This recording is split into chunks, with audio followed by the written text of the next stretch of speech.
everybody. It's David and Nikki Nellis for Foodie the Beast. We have such a delicious show for you today. We are sipping sherries with Max KULLER from Estadio, and Taste of Bethesda's in studio, and they brought some paella from Jaleo. And the Crafty Bastards Arts Festival has come to Adams Morgan. You hear all about that. And Thunderburger's in, and they serve some very out there wild food like yak and python and more. You'll hear all about that. It's going to be very exotic in studio. Stay tuned. Planet Wine.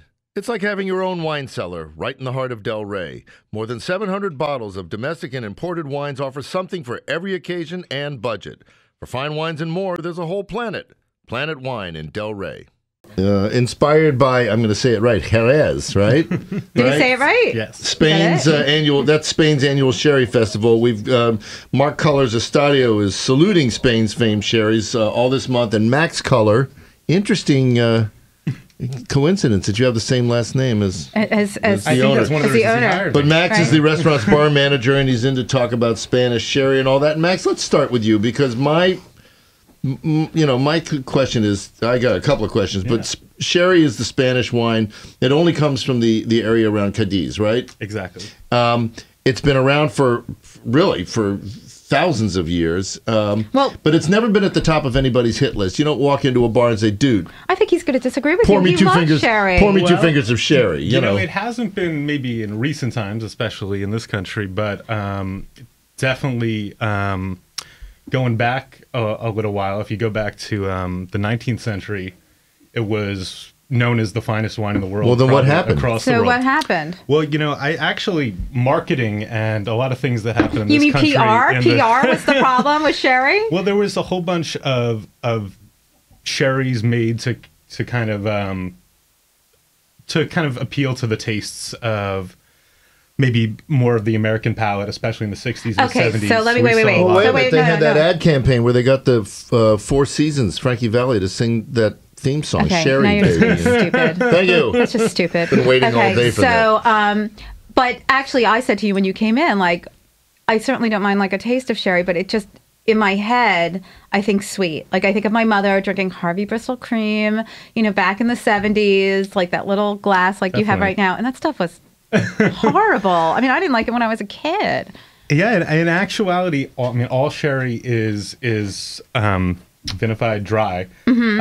Then there is some sweet sherries that are sweetened, but actually, and why are they sweetened? I mean, is it to appeal to a palate? Is it for cooking? What's the point? It's to appeal to a palate, to a taste. I mean, cream sherries became super, super popular, and there's still a huge amount of demand for them. Really? But traditionally, most of the styles of sherry are, get produced dry. Where is sherry produced all over the world, or is it really only out of Spain? It's just produced in Jerez. Really? So is it legally? Like, are there other people who are doing sherry type? Well, is it like champagne in France and sparkling wine? Okay. Definitely. They're very strict over there in Europe about like. All right, so what are you going to pour first? Well, first we're going to start with a manzanilla. So that comes from the coast. What does a manzanilla mean? A manzanilla, there's a specific type of yeast that grows in sherry called flor. Okay. So basically, it grows on top of the liquid in the cask, and it can be just a thin layer. It can get very vigorous right along the coast, and it gets definitely more vigorous. So you get more of that kind of yeasty.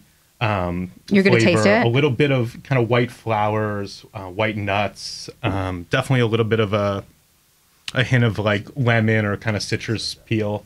All right, well, let's pour it and let's see what it tastes like.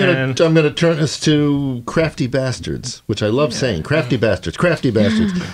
Nick Wiseman, last time we saw you. You already said this. I know, but I mean, you were foraging. You were all worried about foraging. Now you're into the Crafty Bastards craft all fair. Over the place. How did you end up there? We were foraging through Mount Pleasant and stumbled into the City Paper office. And now we love City Paper. Really love their perspective on the indie food scene, especially. And the Crafty Bastards is in its 8th year running. It's a great festival. We get 40,000 people down there, and this is their first year really making a big foray into food. So we felt like it was can you explain? Thank you very much. Can you explain what it is? Crafty Bastards traditionally is an arts and crafts fair. They have over 100 vendors selling just homemade arts and crafts. And this year they're making a big foray into food. So there's 3 major components this year. Okay. There's going to be a more extension of the traditional Crafty Bastards. Will be a market. We're going to have about 25 vendors selling chocolate, charcuterie, pastries. So a number of interesting things in the market. We got a couple of our vendors here with us today, some of the more interesting vendors. We're having a do-it-yourself salon. Because there are some boring vendors, is that what you're saying? The other vendors are at home going, what am I, chopped liver? Right. We're doing a do-it-yourself salon where we'll have a bunch of great DC chefs and culinary talent talking about their crafts. Derek Brown will be there making a cider press, and Barry Kozla will be making bread and butter pickles. Are these demonstrations? These are demonstrations. So I think you failed to mention the two biggest celebrities who are going to be there. And no, this is the awards. Oh, you're building up. I'm getting ready for you guys. Okay. And we're doing a crafty. Oh, I just got that. We're doing the first ever Crafty Food Awards. Like, who the hell's coming? Where we'll be crowning the best picklers, preservers, and brewers. It's been a tight competition. We just did our first round of judging. And David and Nikki Nellis will be emceeing the final event on site. That's going to be so much fun. We have to take a quick break, but when we get back, we're going to give you all the details on the festival so you know where it is and how you can get there and how you can see David and I MC and have a good time. That'll be a thrill. We're going to talk more sherry, and we're going to be eating exotic meats in just a sec. We'll be right back. The phrase neighborhood restaurant means convenience, but not necessarily style or good taste. But in DC's West End, Circle Bistro, Notte Bianche, and Dish Plus Drinks take neighborhood dining to new levels. Circle Bistro offers contemporary French-inspired cuisine. Dish has new twists on American classics. And Notte Bianche is the perfect Italian trattoria.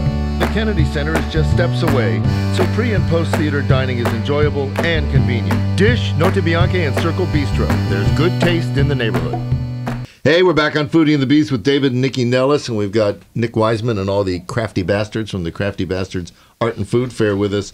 Nick, we got a couple of minutes here. Tell us quickly how people can find out about the event. Is there an entrance fee? All the basic. You can find anything about the event on the City Paper website. It's WashingtonCityPaper.com/CraftyBastards. Entrance is free. We got upwards of 40,000 people, so yeah. Well, and where is the event? And what time is it at, the date? Like, let's get the full The event is 18th in Wyoming in Adams Morgan at the Marie Reed Learning Center. It's on October 1st. Is it out? It's outdoors, though, right? It's all outdoors. What if it rains? We're in trouble. We're in trouble. So are we. Okay. There are tents there, don't worry. Okay, good. Well, if it rains, it'll be emceed by Nikki Nellis. Right. We have tons of Crafty Bastards. I'm sure somebody's making umbrellas. There's got to be somebody making umbrellas, I'm sure. And it is from 10 a.m. to 5 p.m. Excellent. And the Crafty Food Awards will really be the highlight of the food section. We got some great judges on board. Who's judging? We got Nick Stefanelli from Bibiana. Oh, he's a hack. He is that guy. Nick Jammett, really a chef? Nick Jammett from Sweet Green. Richie Nick Brandon. Jammet. Nick Jammet. Oh, sorry, Nick. I apologize. God, I feel like Nick Jamet's name gets said on the show almost every week. Oh, it's French. It's hard. Richie Brandenburg, formerly of Think Food Group.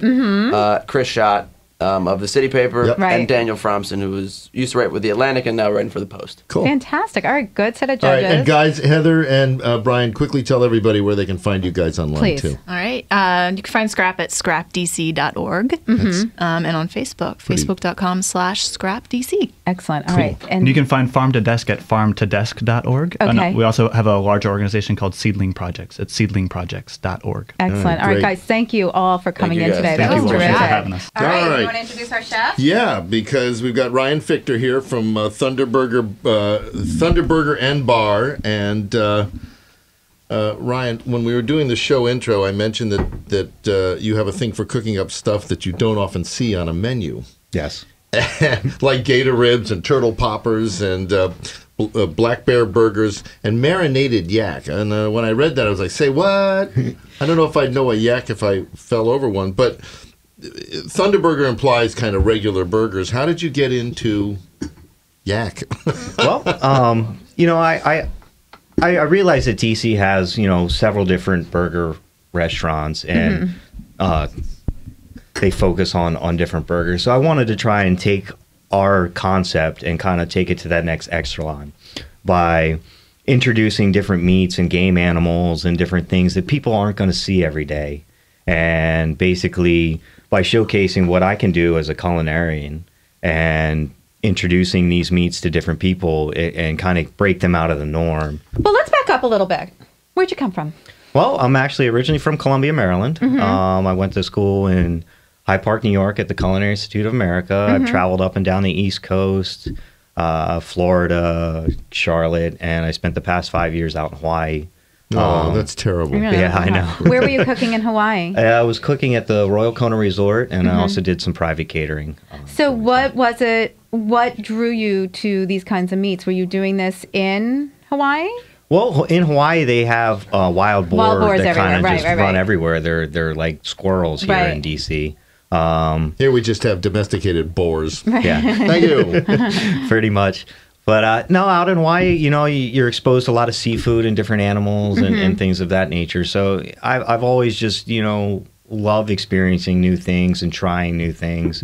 And I figured, well, if I love it, there's got to be other people out there that want to try these things. So why not use my, you know, talents and my restaurant to showcase these things? Well, because first of all, the restaurant, even though it's Thunder Burger, you have a full menu, right? Yeah, it's not just burgers. You know, we focus on gourmet burgers with different wild game meats, but we also offer, you know, several different salads, lots of different appetizers, different entrees, all desserts. We're from a scratch kitchen. The only thing I don't make is my French fries. Okay. All right, so I got to ask my question now. Where does all this stuff come from? I mean, how do you call up a distributor and say, I'd like 8 pounds of yak?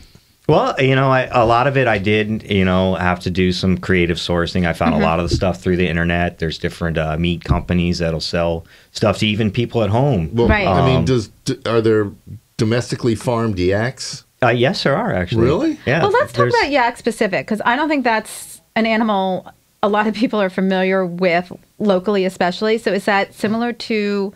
Yak is actually, it's an Asian cow. That's what I was going to say. It's a very, very cow? lean cow. Okay, like bison. Like bison. It's actually leaner than bison. Wow, I believe the whole bison. animal only has 5% body fat, 5 Really? to 7% body fat. So it's super healthy meat for you to eat. And what about its flavor? I mean, does its it give a flavor lot? is very similar to like a sirloin steak. Okay. We're looking at food here. Is any of this yak or this is boar? What we have is, this is actually one of our specialty burgers that we do here at Thunder Burger. It's it's called Pig in a Cow Suit. It's a 8-ounce all-natural, grass-fed, hormone-free, antibiotic-free beef patty that's topped with cheddar cheese. And then I do a kind of combination of a Hawaiian and Carolina-style barbecue and put that on top with barbecue sauce. And then let me ask a question. That looks gorgeous. Who It's wants beautiful. to see me take a bite of this? Because Okay. we're on TV. Oh, yeah. This is going to make more mess than when I spilled the sherry. I'm pretty sure of it. Well, I'm not going to say the same thing you said. Okay, well, that Are was you a ready? mistake. I'm dripping. There you go. Oh my God, it looks good. Beautiful. Beautiful. Yay. Beautiful thing. Very nice. All right. Well, I want to make sure everybody knows your address and how to find you guys online. Sure. Yeah. Our email address is thunderburger.com and our address is 3056 M Street in Northwest Washington, D.C. You're right in Georgetown. Right in the heart of Georgetown, Right in right Georgetown. up the block from the Barnes & Noble, right across from the old stone house. Oh, I know exactly where you are. And you're a real rock and roll like interior, right? Yeah, rock and roll interior. It's all like studded and... Studded walls. Cool. And Sounds like our chairs and bedroom. whatnot. Nice. Very nice. Well, Chef, thank you so My much for pleasure. bringing in all this delicious food today and coming in and letting us... we got a real education about exotic meats. And my husband was ready to like really, attack you. I wasn't going to okay. attack. I was worried about the poor bears. He was worried about the bears. All right, thanks. But now he's like, bring it on. Yeah. I would like a bear burger, please. The hell with the bears. Bring me a burger. And now we have the taste. Now we're going to talk about the taste of Bethesda. I know, it's very exciting. All right, we've got Stephanie COPPULA, not related to Francis Ford Coppola. Unfortunately. I know. Right. You're like, yeah, That really pronounce it anywhere sucks. you want. Go ahead. Go for it. From the Bethesda Urban Partnership, and they're the folks that put it on. We've got Sarah Kirshner of Bundles of Cookies, somebody that we've actually known indirectly for many years. Indirectly. We use your Thank product you. a lot. No, thank you. Jorge Figueredo, did I say that right? Very good. Thank you. Who's Italian the GM? comes in handy. And Chef Ramon Martinez, who's the head chef at Jaleo Bethesda, Jose Andres, one of his many great restaurants. And Stephanie, let's start with you. We live in Kensington. We're right nearby, and we love the taste of Bethesda. You've done this for like 22 Excellent. years, yes, right? this is the 22nd annual year. So Were you tell guys us. the first ones to do it? I know it's been around for a very long time, yes, and Right. it wasn't even started by our organization. It was actually started by just a group of restaurants and the Chamber of Commerce at the time. We didn't even exist yet. Oh, wow. So it was the restaurant folks getting together and saying, we need to do something to promote the restaurant community here. So 22 years ago, they got together. Right. And then when we came into existence a few years after that, our organization took it over because our goal is to market downtown Bethesda and do great festivals for the community and promote the restaurants and the shops. And so we've been doing it since the middle 90s. Okay. So tell us about this year's festival. Give us the 411. Well, all the background is it's an exciting year for us because we have a record number of participating restaurants. We have How many? 60 restaurants. Now, does that include both sides of Bethesda? It does. If you're a part of the Bethesda Urban Partnership in downtown Bethesda's boundary, it's downtown Bethesda. Okay. Which is, Bradley Boulevard to the south, Woodmont and Wisconsin Avenue to the north. So it's Woodmont Triangle and Bethesda Row, Wisconsin Avenue, that so whole everybody's section. in. Okay. Everybody's in. You can't be Well, outside clearly, of that Haleo's boundary. here, and they're on the Bethesda Row That's side. right. Okay, great. So 60 restaurants this year. We're super excited about that. We've had lots of new restaurants open in downtown Bethesda, and many of them are participating, so we're excited about that. Great. And then we have lots of folks, like Bundles and Haleo have been doing the event for a number of years, and I think and they can speak to this, but I think it's great marketing for them. I think the folks who come to the event expect to see this 10-foot paella pan. I think they expect to taste that's what Sarah's Haleo is yummy known dessert, for at the festivals. Well, let's just jump in to pan. say that what's in front of me is not a 10-foot paella pan. No, but it's a very smaller. nice It's big paella enough, pan. and it looks great. Right, it's gorgeous. And I don't have a fork. I know. It's terrible. We have some outside. I'll get some outside. Oh, yay. Right here. So Thank you, Chef Ramon. in addition to the food, we also have live entertainment. We have a kids area. But you have a lot of bands this year, right? We do. We have 10 different bands that will be doing live music throughout, the 11 a.m. to 4 p.m. time slot on Amazing. October 1st. So, it's a fun day in Bethesda. We want you to come early. We want you to enjoy the music. We want you to taste lots of food. We recommend don't eat the day before. Right. So you're very Get hungry ready. and you're ready to come and just eat all day and try all the great food in Bethesda. I love it. Well, let me just ask, just for pricing, how do people, so do you buy tickets? How does it work? You do. It's free to enter the event. We've got ticket tents on site, so you just come straight to the ticket tent and you buy 4 tickets for $5. So we recommend, you spend it's $10 or $15. It's a family-friendly event. I mean, it's really for everybody. Family-friendly. Lots of family-friendly foods in addition to the gourmet foods and the desserts. You kind of just, your palate goes all over the world and you can experience so many different tastes in Bethesda. Excellent. All right. Well, since David is Breaking Bad on the... I'm not going to ask any questions. He's going to eat. On the paella. Chef from Haleo, let's start with you, please. Tell us about, first of all, the 2 paellas you brought in today. And we'd love to hear from you guys on what? They brought 2? Yeah, there's one behind you. But it's Sorry. vegetables, so don't worry. Ramon. Okay. Sorry. I love you, We're doing Ramon. directing. So tell us about the 2 that you brought in today and, why doing these sort of festivals works for Haleo. So we brought 2 paellas today. That's the ones that we're gonna make actually on the Taste of Bethesda. We had the chicken and mushrooms and a vegetable paella because we found that there is a lot of vegetarians around, so we want to make sure that these people have the chance to taste the paella as well. Very smart. Now, what did you put? You put a little white cream on top. Yeah, I put aioli. It's an emulsion with olive oil, garlic, and a little bit of salt. It sounds and terrible. actually, he can tell you the Making a difference mess. Look at him. between. He's got food all over him. It's like down his shirt. He's Go doing all ahead. the paella actually. Yeah, I know. That's you can why go he down my comes to shirt the later show. and It find used to it. just be me. Now it's him, just so he can eat everything. It's okay. So these events for us, I mean, it's something amazing because there is a lot of people. They can see how we make like 8 feet paella, which is amazing. It's a big event. There is a lot of work behind, a lot of things involved in. Sure. And it's kind of a show. It's amazing. We had to take a quick break, but when we come back, I'd love to talk about how you prepare for an event of that size. This is David and Nikki Nellis with Foodie the Beast. We are still sipping sherry. We actually have a little beer in And studio. I'm eating paella. And my husband is eating for a change. We'll be back in just a sec. Planet Wine in Del Rey is more than just 700 great wines. There's also a stellar selection of craft beers picked by Greg Engert, one of Food & Wine's favorite beer experts, and artisan charcuterie from Red Apron.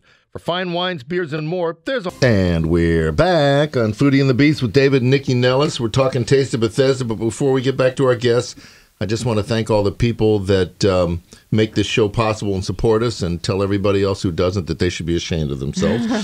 Georgetown Bagelry, the people at Neighborhood Restaurant Group, that's Rustico and Vermilion and Buzz and Birch and Barley and Church Key, all those great restaurants. Yeah. Founding Farmers down on Pennsylvania Avenue, and Farmers and Fishers in Georgetown about to come back big. And the Modus Hospitality Group with Notte Bianchi, Dish, and Circle Bistro. Right. Charles Schwartz and Son Fine Jewelers. Thank you guys. And the Bethesda Central Farm Market. Yes, Other big supporters. Big Jorge supporters. and Ramon have to get out of here because they have a big event pretty soon. Right, So. with Jose Andre. But tell us, you know, how do you guys prepare? How many big paella pans do you make in a single day at the Taste of Bethesda? We're gonna make 3 big paellas. 3, wow. 3, which it feet. And how does one? How much does one feed? 8 feet. It's 8 feet, but how much? Oh, give or take, does it around? 250, 300? Yeah, 250, 300 people per paella. Wow. So Yeah, a it's lot a of lot. paella, It's a yeah. lot. Actually, last year we did 1,200 plates. Do you ever get sick of paella? 1,200 Do you go, plates. paella, save me from this paella. And At do the you end of the day. Do you find that people want to chat with you? I mean, that they want to tell you how much they love. They your love it. They products, come they're close happy to the chat. paella. They want to get the paddle. They want to stir the rice. They bet. love to be involved on all the They're process. taking pictures. Oh, everybody's We have taking pictures pictures. of people taking pictures of their pans. How many I know. people tell you that they're close friends of Jose's? Everybody. Okay, because we are close friends. But no, everybody does. Well, because he's that kind of person. He He's is. so kind and personable, and everybody when he's with you, All right, he makes we're you feel gonna good. have to do this. Okay. Give us the Yes. who, what, where, when, why. Saturday, October 1st, from 11 a.m. to 4 p.m. is the Taste of Bethesda. And where is it exactly? Norfolk Avenue, Fairmont Avenue, St. Elmo, Cordell, and Delray in downtown Bethesda. Oh my God, it's expanded. It's big. Visit Bethesda.org, which is our website. We list all 60 restaurants. We have their menu items up. We list the entertainment. We give directions to the event site. Parking's free in downtown Bethesda on Saturdays and Sundays, so Great. no excuses not to come out. no excuses. Parking is available. That's right. All right, Absolutely. great. Thank All right, guys, you thanks, all. and- Thank for you having very us much. all for Thanks, coming thank in. Jorge, you didn't get a word in You edgewise, didn't say, did no, you? he said 1,200. He said 1,200. We got 1,200. All right, let's get back to Max. Max, you love Sherry, right? I do. Does she love you is the question. But all month long, you guys are focusing on Sherry at Estadio. And so what are you kind of doing to introduce people to it? Well, we are offering flights, Sherry flights. Okay. They're changing. Like what we're doing today? Yeah, kind of basically what we're doing. So basically, we're changing them up weekly.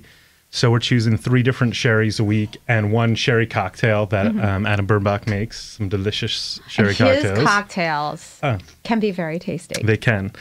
And so basically, we're doing 3 half pours of different sherries, kind of the range, like kind of what you're experiencing here. Right. And then 1 sherry cocktail for $16. So you Well, can let me kind of. ask. I mean, so when you poured this sherry, which one is this again? This is an Oloroso. This Okay. is. But this is what I think of. I think this is what most people think of, given the color of sherry. Like And the your taste. first one was white, almost clear. Right. And I just think, and the taste, like, is a little richer. It is a little sweeter, not in a negative way. Just because I think sometimes if you say sweet with wine, people are like, ugh, white Zinfandel. But it definitely has a richness, but it's still. I mean, I find it. I mean, it has like that hint of caramel and definitely some intense kind of pecan nuttiness, but it actually finishes with such good acidity. Absolutely. And so it finishes kind of bone dry. Max, you have some nuttiness yourself. I do. It runs in the family. Well, I'm going to have to jump in here. It's going to give you the hook. Go ahead. Yeah, I'm giving you the hook. Yeah, Max. give me the hook. Because we got to end the show. All right, fair An enough. hour flies by. Well, let's pour this. Would Pour you that please? bad Thank boy. you. All right, I so should've. Next time we've got 1 minute, so we're going to pass on my famous quote. Let's talk about next week because we Okay. have Mike McCarthy from Cap City Brewing who's Well, it's coming Oktoberfest. in with Oktoberfest Yay. brewskis. And Ridgewell's Catering is coming in. We're going to be talking about how to entertain in season. And Taste of DC is coming back. It's been gone for a couple years, but they're coming back later in October. Yeah, and so listen, don't forget Taste of Bethesda because if you haven't been there, even if you're not in the Bethesda area, it is worth the hike because it is an awesome event. Kid you not. Okay, we want to thank all our guests who came in today. We have Max Culler here, all the people who are representing Taste Bethesda, Thunder Burger, and all the Crafty Bastards people. Thanks for coming in today. Thanks for bringing in all your products. And everybody else, have a delicious week.